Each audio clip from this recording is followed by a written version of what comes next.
Okay, my book talk is on the book Steelheart by Brandon Sanderson. So basically, throughout the book, you got the main character named David. And at the beginning of the book, there are these superhero guys that aren't very superhero like, they're more like super villains. They're called epics, right? So at the beginning, he's at his with his dad, and it's kind of like a backstory memory, and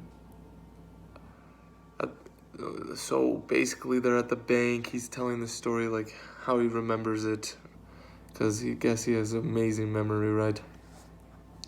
And they're at a bank, and his dad's talking with the bank guy, and this guy shows up, which is a smaller epic, not a very strong one, like a minor epic, so like a minor superhero, like a side character kind of thing.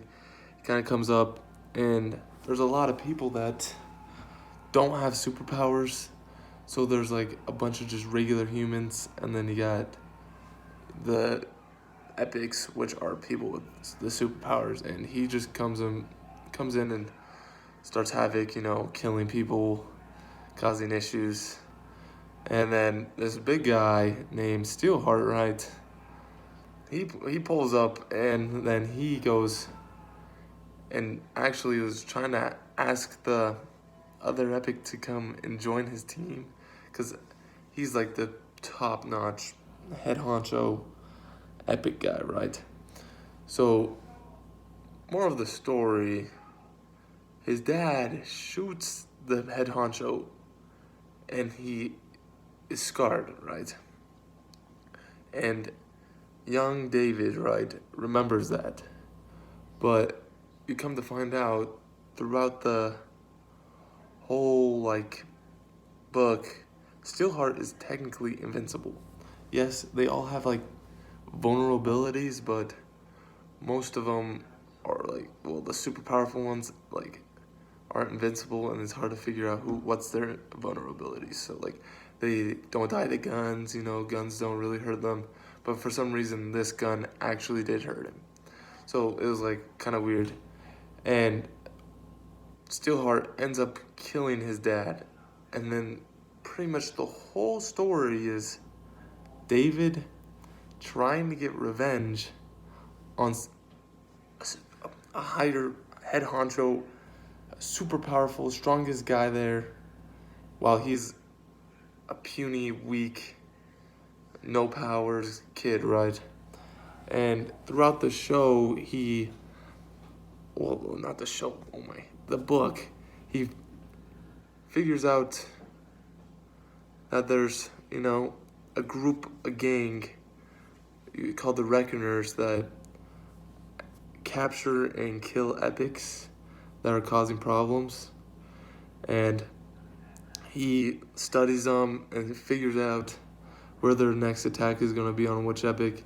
And he comes and joins them, and then asks to join their squad. And first they're very hesitant of letting him join, but he ends up having great information.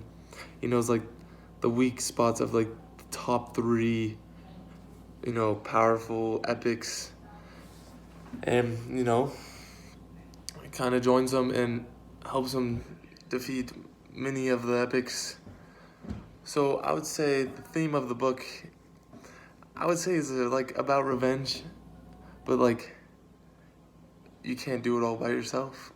I wouldn't say has a good thing. The whole thing is about revenge, and I guess teamwork, friendship, all that, And then I think more of the story is, if you have power, use it for good, and not use it for evil, or use it against the weak.